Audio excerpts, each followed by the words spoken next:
कशात सर्वजण मस्त आणि मजेतच असाल। मी काजल तुम्हा सगळ्यांचं परत एकदा आपल्याच्या छोट्याशा ब्लॉगमध्ये अगदी मनापासून स्वागत करते। आज मी सगळ्यात पहिलं तुम्हाला एक काम करायला सांगणार आहे जे की तुम्हाला करायचं आहे, कारण पाठीमागचे 4 व्हिडिओ ना मला व्ह्यूज येत नाही। त्याच्या अगोदरचे तुम्ही व्हिडिओ बघितले तर माझे व्ह्यूज खूप चांगले येतात, पण पाठीमागचे 4 व्हिडिओला काय झाले मलाच कळत नाही। कंटेंट सुद्धा असतो तरी व्ह्यूज येत नाही। तर तुम्हाला फक्त एकच काम करायचं आहे, जर मी तुम्हाला आवडत असेल तर, आणि खरं तर तरच करा हा बरं का, नाहीतर उगाच करायचं म्हणून नाही। तुम्हाला वाटतंय की बाबा मला सपोर्ट करावा तरच करा, तर काय करायचं आहे, मला लाईक केलं की नाही की तुम्हाला खाली कमेंटच्या ऑप्शनच्या तिथे ना एक हाईपचा ऑप्शन येईल, त्याच्यावरती क्लिक करून ना माझा व्हिडिओ फक्त हाईप करा। केल्यानंतर ना व्हिडिओचा रीच आपोआप वाढतो आणि व्ह्यूज यायला मदत होते। तर एवढे एक काम सगळ्यात पहिला आज तुम्ही करा। त्याच्यानंतर मग मी तुम्हाला दिवाळीच्या खूप साऱ्या शुभेच्छा दिलेल्याच आहेत पहिल्याही, आत्तासुद्धा देते कारण आज आहे दिवाळी पाडवा। आणि सकाळी सगळ्यात पहिलं इथं बघा मस्तपैकी अशी रांगोळी काढली, आणि ओरिजिनल रांगोळीची सर नाही आहेत रेडीमेडला। तर फायनली मी मस्त अशी रेडी झाली। तर ही वाली गडवाल साडी आहे ना, तर हिच्यावरचा ब्लाऊज शिवला असताना खरंच खूप सुंदर वाटलं असतं। येलो कलरची साडी आहे, मी हा इथंच पहिल्या ब्लाऊजवरती मॅच केलं आहे। तसा ग्रीन अजून एक आरी वर्कवाला होता, आणि ह्याची बॉर्डरसुद्धा ग्रीन आहे, पण फोटोमध्ये थोडंसं ब्लॅक शेड दाखवते, म्हणजे हे ग्रीनच आहे। आणि हा ब्लाऊज पण थोडासा काळपटच आहे, तर म्हटलं मॅच होईल, आणि तसे थोड्या वेळेस नेसायची होती तर म्हटलं हेच ट्राय करूया। आणि सोबत हे मिशोचं बघा छोटंसं गळ्यातलं घातलं, खूप जास्त छान आहे, ह्याच्याची कानातले आहेत। आणि हे लांब मंगलसूत्र आहे ना, तर ते मला ना सौभाग्य jewellery imitation jewellery 1 gram imitation jewellery त्यांच्याकडून आलेलं होते, कराडचे आहेत ते। तर त्यांचं मी ना खाली ID वगैरे मेन्शन करेन किंवा मोबाईल नंबर पण देईल। खूप मस्त मस्त ज्वेलरी आहे त्यांच्याकडे, मी माझे ऑल टाइम फेवरेट झालं, मी हमेशा हेच घालते कधी पण। तर चला आता मी मस्तपैकी अशी रेडी झाले बघा। माझा नट्टापट्टा चालला होता ते तोपर्यंत रुद्रच्या पप्पांना त्यांना सांगितलं की तुम्हाला वाटत असेल थोडंफार काय वाटत असेल की बाबा 5-6 दिवस सुट्टी होती, काहीतरी करायला पाहिजे होतं दिवाळीचं, तर करा देवपूजा वगैरे तुम्हाला वाटत असेल तर बघा हारवीर बनवलेले होतेच, आणि ते इथं मग त्यांनी सुरू केलं। ठीक आहे काहीतरी वाटलं म्हणून करायला घेतली, तोपर्यंत मी माझा नट्टापट्टा उरकत होते ना। आज असं पहिल्यांदा झालंय खरंच, प्रत्येक सणाला जर असं झालं की म्हणजे घरच्यांनी मदत केली तर म्हणजे त्या घरातली स्त्री सुद्धा किती आरामात उरकू शकते। आज मी माझा नट्टापट्टा एकदम आरामात केलाय, कारण मला माहित होतं ह्यांच्या देवपूजेला अर्धा-पाऊण तास तरी लागेलच, तोपर्यंत माझ्याकडे तेवढा वेळ आहे मला तयार होण्यासाठीचा। मस्त मी तो वेळ छानपैकी तयार झाले, आणि प्रत्येकाच्या घरात ना असंच पाहिजे, असंच असायला पाहिजे, नाहीतर त्या घराला काही अर्थ नाही असं मला तरी वाटते। म्हणजे करायला पाहिजे, समोरच्याला समजलं पाहिजे बाबा तिलाही तयार व्हायचं असतं, तिने सगळंच कसं सोबत करायचं, स्वयंपाक करायचा, नाश्ता करायचा, देवपूजा करायची, घर साफसफाई करायची, रांगोळी काढायचं, स्वतःच आवरायचं वगैरे, इतकं सगळं होणं पॉसिबल नाही ना सोबत एका व्यक्तीला। तर त्याच्यामुळे, आणि तर जाऊ द्या करतायत ना बस करून घ्यायचं तेवढंच। तर काल कमेंटही आल्या होत्या की तुझ्या नवऱ्याला सांग करायला, तुझ्या मिस्टरांना सांग, जेणेकरून तुमच्या घरात पण दिवाळी असल्याचा फील येईल किंवा थोडंसं छान वाटेल। तर आज आम्ही करायचं ठरवलं होतं, कारण आज शेवट, उद्या तर भाऊबीज झालं मग। आणि पहिल्यांदा मी तर बघा रुद्राला मस्त ओळून घेतलं, तसं त्याला याच्या आधी मी ओळलं होतं, काय फरक पडत नाही, माझंच लेकरू आहे शेवटी ते।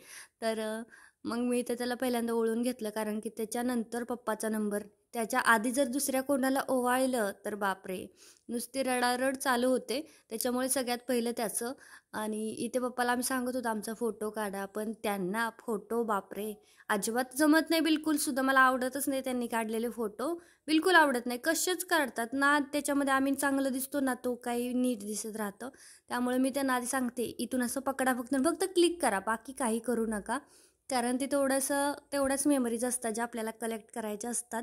तर मी एकदम सिंपल अशी रेडी झाले होते, काही नव्हतं, कारण गरमच एवढं जास्त होतं ना इकडे की बसच। तर सोफा कवरची लिंक मला बरेच जण कालच्या व्हिडिओमध्ये मागत होते, तर माझं डिस्क्रिप्शन चेक करा, त्याच्यामध्ये मी तुम्हाला सोफा कवरची लिंक देते। खरंच खूप म्हणजे इतका मस्त आहे ना सोफा कवर, आणि तुमचा जर सोफा माझ्यापेक्षा थोडासा वेगळा लाईट शेडमध्ये कलर असेल ना सोफ्याचा, तर मग त्याच्यावरती जर हा अजूनच जास्त छान दिसेल, एवढा मस्त आहे कवर।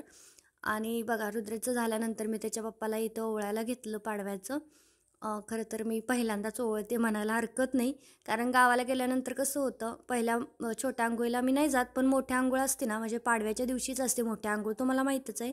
तर मग त्या दिवशी शक्यतो आम्ही माहेरातच असतो, लक्ष्मीपूजन झाल्यानंतर आम्ही जातो. त्यामुळं मग ते इकडे येणं ओवाळणं ह्या गोष्टी नाही होत.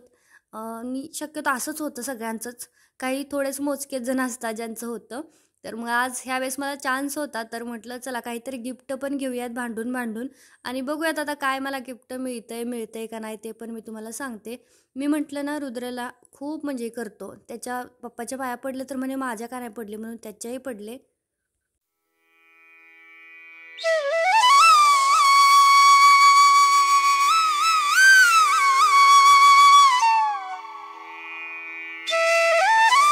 काल तसं लक्ष्मीपूजन होतं, पण माझ्या लक्ष्मींची काही पूजा झाली नव्हती, तर मी आज पहिल्यांदा करायला घेतली.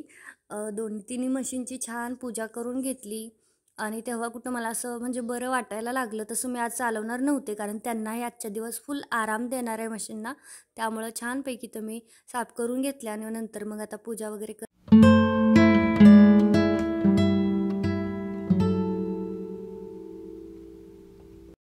तर आज आहे पाडवा, आणि रुद्रांनी दोघं पण तयार झाले. दोघाला पण जॅकेट घालायला सांगितलं होतं, पण इतकं गरम होतंय ना की मलाच कसं तरी झालंय की नाही, लय जास्त गरम होतंय. जॅकेट ह्याने तर रडायला लागला, म्हटलं मग मी ही पण नाही घालत, आणि ह्याचं लय असतं. तर आज आहे पाडवा, आणि पाडव्याला ना नवऱ्याला ओवाळायचं असतं. त्याच्यानंतर नवरा गिफ्ट वगैरे, तर माझं गिफ्ट कुठे आहे, मी ओवाळले तर मी ना 5-6 वर्षात मी पहिल्यांदाच पाडवा केलाय. 7 आता होती, कारण की आमच्या इकडे ना शक्यतो म्हणजे दिवाळीला की माहेरी जातात, भाऊबीजेला. हो ना, तर मला गिफ्ट पाहिजे म्हणजे पाहिजे. काय तू तू आता चल माझ्यावर, तू आहे ना दुकानवर थांब, दुकानवर थांब, आणि तिकडे माहिती मला तुझा नंबर चुकीचा झाला की तुझा नंबर चुकीचा झाला की त्याला तू असं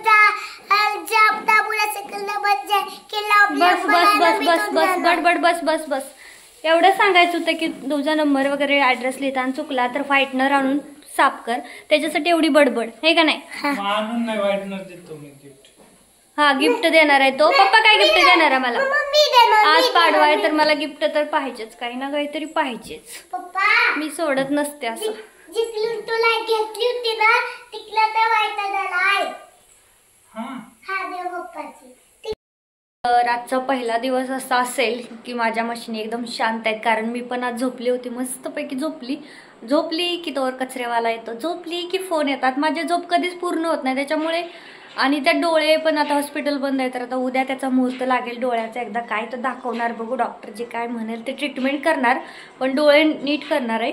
तर आता माझा प्लॅन होता की गुलाबजाम आणि बेसनाचे लाडू किंवा रव्याचे लाडू दोन्हीतले करूया. त्यांना म्हटलं करते, म्हटलं कशाला आधीच गोड खाऊन खाऊन जाडा झालं हे ते. आता तर रुद्र पण आजारी होता, त्यामुळेच मी टाळलं. नाही तर ज्या दिवशी मी फराळ केला त्याच्या दुसऱ्या दिवशीच मी बेसनाचे लाडू हे 2-3 लाडू करणार होते. जमतात मला चांगले, असं नाही चांगले जमतात, तर मग ते करणार होते. पण रुद्रला खोकला यायला लागला. मग रुद्र खोकला, ताप, सर्दी सगळं त्याला 1 दिवस झालं, पण तो एका दिवसात ठीक झाला, कारण मग ते थोडंसं पथ्य पण पाळावे लागतात. थोडं एका दिवसात झाला, पण तो बरं औषध वगैरे दिलं, आता तो ठीक आहे आज. पण ते म्हणतात अजून एखाद दिवस राहू दे, नंतर केलं की रुद्र खातोच, आवडीने खातो. कारण मिठाई ना निकिताच्यानी 1 बॉक्स, आमचा 1 बॉक्स, एवढी मिठाई जास्त खाल्ली नाही यावेळेस, त्याच्यामुळेच तो त्याला असं खोकला वगैरे झाला होता. तशी माझी अजून दिवाळी बघ तशीच्या तशी कोणी खात नाही. मला तर अजिबात कारंजा वगैरे असले काही आवडत नाही. शंकरपाळे आवडते, तेवढंच मी कधी येता जाता खाते. रुद्राला नाही दिली, त्याला खोकला होता म्हणून. आता एकदा तो बरा झाला ना मग मस्त खाईल. तर मी ठेवला चहा, आणि बघू गुलाबजामुन तरी करूया, तसा बेत आहे. इडलीचं भिजायला घातलंय, कारण सुट्टी आहे कंटिन्यू 4-5 दिवस. नाश्त्याला रोज काय करायचं नुसतं वैताग असतो, नुसतं विचार येतो काय करायचं काय. तर आज म्हटलं होतं मी की मशीन घेऊया, मशीन घ्यायला जायचं, मोठी तसली जॅकची वगैरे मशीन राहते ना, तर ती घ्यायची होती आज. पण परत हे म्हटले राहू दे, अजून 1-2 महिने बघूयात, नंतर घेऊया. असं नाहीतर कालच चालला होता फिक्स की नाही मशीन घेऊया. पण ते म्हटलं अगं थांब, 1-2 महिने थांबूया आणि नंतर ठरवूयात की काय कसं घ्यायचं. तर चला आता चहा शिजलाय. चहाची तर अशी तलप लागते ना की चहा नाही सुटू शकत बाबा. काही सगळं सुटेल पण चहा नाही सुटणार.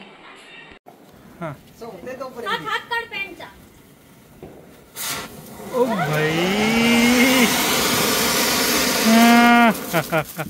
तर बघा सुंदर असा मस्त ड्रेस घालून मी रेडी झाले. आणि बघा फीनेक आहे याचा. दुपट्ट्यावरती अशी सुंदर अशी ना मोराची डिझाईन आहे. पैठणीच आहे थोडक्यात. बॅग आणि फ्रंट तर मी थोडा सुरगळला आहे कारण की ना मी व्हिडिओ नंतर बनवते. आधी फटाके फुटले. दुपट्टा असा तसा धरला त्याच्यामुळे. पण याची ना स्लीवची ती डिझाईन ना थोडी वेगळी आहे. म्हणजे इथं थोडासा छोटा फुगा आहे बघा. आणि स्लीव्ज आहे ना लूज आहे. अशी टाईट पाहिजे होती. मग ते अजून छान वाटलं असतं. थोडा फिट ढिला आहे माझ्यासाठी. पण जो मटेरियलची क्वालिटी एक नंबर आहे. 600 रुपयात पैठणीचं मटेरियल शक्यच नाही. बाहेर तर शक्यच नाही. जो की खूप सुंदर दिसतं. आणि हा कलर सुद्धा माझ्यावरती फार छान दिसतोय बघा. मस्त वाटतोय ना. तर खरं तर लेट झाला या ड्रेसला मला दाखवायला तुम्हाला. पण ड्रेस खूप सुंदर आहे. बाकीचे कोणते आपण कार्यक्रमात घालू शकतो असं नाही की दिवाळीसाठीच. त्यामुळे म्हटलं चला लिंक तुमच्यासोबत शेअर करूया. खूप सुंदर आहे. मस्त वाटतोय. एकदम छान वाटतं. माझे काही फोटोज पण मी शेअर करेनच या ड्रेसवरचे. केले आहेत आम्ही छान छान शूट.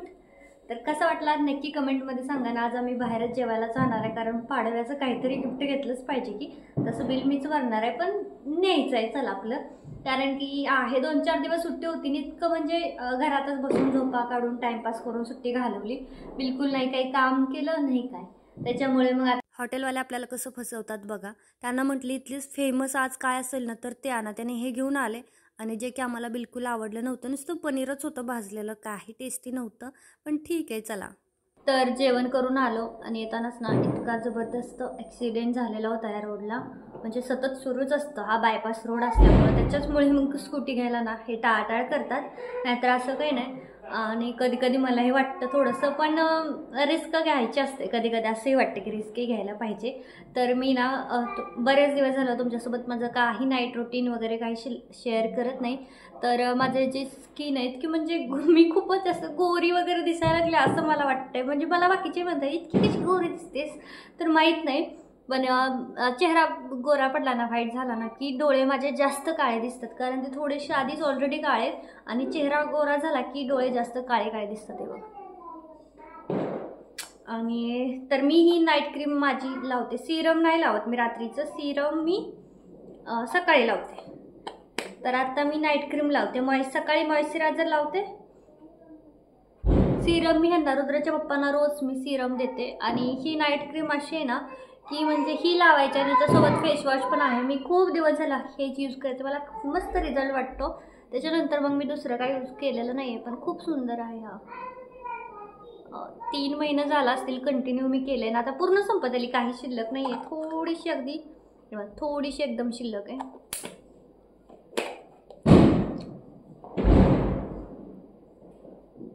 तर हे बघा आता मी इथं असं ठेवलं ना माझे डोळे तुम्हाला ब्लॅक दिसत असतील. असे एकदम लाईट आली ना मग नाही दिसत. पण असे अंधार असे घेतले ना मग तिरकी काळे दिसतात. आणि काळे दिसतात तेव्हा जास्त दिसतात ज्यावेळेस ना माझा चेहरा गोरा होतो ना त्यावेळेस मग जास्त दिसतात. म्हणजे दुपारचं झोपलं वगैरे की आपोआपच मी जास्त गोरी दिसायला लागते. म्हणजे याचा अर्थ असा आहे की काम नाही करायचं आराम करायचा म्हणजे छान दिसते स्किन. मग स्किन पण माझी ना खूप सॉफ्ट आहे. हे बघा मस्त आहे. फक्त प्रॉब्लेम हा डोळ्याचाच आहे एवढाच बाकी काही नाही. आणि खूप चेहरा पण माझा एवढासा छोटासा नाही इतकुसा. आणि माझे ओठ पण ना काळे वगैरे नाही. तर ओठांना मी कंटिन्यू सिरम लावते सिरम ओठाचं. आणि त्याची लिंक मी देऊन देईल. बऱ्याचदा मला परत विचारतात की कोणती लिंकच नाही सांगितलंच फक्त. कधी कधी राहून जाते. पण ह्याची कोणती लिंक नाही. हे मी ना होममेड आहे यूज करते. होममेडवालंच आहे. कसं आहे होममेड प्रोडक्ट ना जास्त चांगले बाहेरच्या प्रोडक्टपेक्षा. बाहेरचे कसं राहतं की आपल्याला थोड्या दिवस एकदम ग्लो देते एकदम ग्लासी स्किन देते वगैरे. पण नंतर ज्यावेळेस ते आपण बंद करतो ना थोडं आपला स्वतःला बघू वाटत नाही. इतका घाण होतो. बाकीच्यांचं तर सोडूनच द्या इतका खराब होतो. त्याच्यामुळं बाहेरच्या प्रोडक्टवरती ना जास्त हे करायचं ना. होममेड गोष्टींवरती ना जास्त लक्ष द्यायचं. होममेड वापरायचं किंवा ऑर्गॅनिक शक्य तितकं ऑर्गॅनिक. बघू शकता. तर लिप्सला मी कंटिन्यू सिरम यूज करते. आणि चेहऱ्याला मी फेसवॉश आणि ही क्रीम एवढंच. चेहऱ्याला पण सिरम यूज करते सकाळी आणि माझं पाऊंड्सचं मॉइश्चरायझर आहे जे की कंटिन्यू तेच यूज करते. तर चला आता माझं आवरलेलं आहे. आता मला इडलीचं पीठ दळायचं आहे कारण सकाळ मला करायचं आहे. इडली नाही, मी त्याचे आप्पे बनवते. आप्पे मला जास्त आवडतात तर आता मी दळून ठेवते आणि त्याच्यानंतर मग बाकीचं करते. मला माहिती आहे तुम्ही सगळे शेवटपर्यंत मन लावून व्हिडिओ बघताय की काजलचा नवरा तिला काय पाडव्याचं गिफ्ट देतो. तर आमच्याकडे आता असली गिफ्ट वगैरे देण्याची काही रीत वगैरे नाही आहे, जे आहे ते तसंच. तर आता सगळं काय झालं, गुलाबजाम तर करून ठेवलेत. आता ते खाते कोण माहीत नाही कारण रुद्रच्या डब्यात ना ठीक नव्हती म्हणून मी ते टाळत होते, पण आता मी केले आणि आता तो कंटिन्यू खाणार कारण त्याला खूप जास्त आवडतात. त्याच्या पप्पाला तर आम्ही गोड देतोच नाही, अगदी 95% नाहीच, अगदी थोडंसं किंचित. आणि साखर पण, चहा पण आता मी त्यांचा बंद करत आणलाय थोडा थोडा, पण पितात तरी पण. तशी ती पित नाही पण मलाच लय नाद आहे करायचा, मग मी केला की माझा जास्ती झाला की त्यांना द्या असं होत राहतं. आणि आता इडलीचं वगैरे पीठ सगळं वाटून ठेवलं, किचन साफ करून ठेवलं ते पीठ. पण माझं ना पीठ असं व्यवस्थित दळत नाही, जसं की बारीक दळायला पाहिजे तसं. माझं मिक्सरचा प्रॉब्लेम नाही की काहीच कळत नाही, असं एकदम बारीक दळतं ना चुन्यासारखं, तर तसं नाही होत माझं. असं निबर राहते आतमध्ये, कसं काय माहीत. तर तुम्हाला माहीत असेल तर मला नक्की सांगा की काहीतरी चुकतंय असं मला वाटतंय. म्हणून मग मी टाळते आणि काय करते, 20-30 रुपयाला पॉकेट भेटतं पावशेरचं, तर ते आणते. मग त्याच्यात आमच्या दोन टायमिंगच्या इडल्या होतात, 2. मग मला असं वाटतं 30 रुपयात आणि 10 रुपये चटणी आणली होतं. पण बरेच जण म्हणतात की बाहेरचं नसतं चांगलं, घरचं चांगलं. निकिता पण ओरडत राहते की घरचं घालत जा पोराला वगैरे.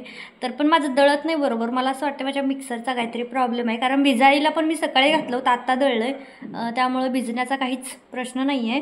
तर जाऊ द्या, बघूयात आता उद्याचं उद्या. आणि उद्या माझे डोळे पण दाखवायचे आहेत, तर बघूया डॉक्टर काय सांगताय डोळ्यांसाठी. तर चला, आजचा छोटासा ब्लॉग मी इथंच थांबवते. तुम्हाला या ब्लॉगमध्ये नेमकं काय आवडलं ते मला कमेंटमध्ये सांगायला अजिबात विसरू नका. आवडला असेल हा ब्लॉग तर लाईक करा, शेअर करा आणि अजून चॅनलला सबस्क्राईब नसेल केलं तर सबस्क्राईब नक्की करा. भेटूयात पुढच्या व्हिडिओमध्ये. Bye bye.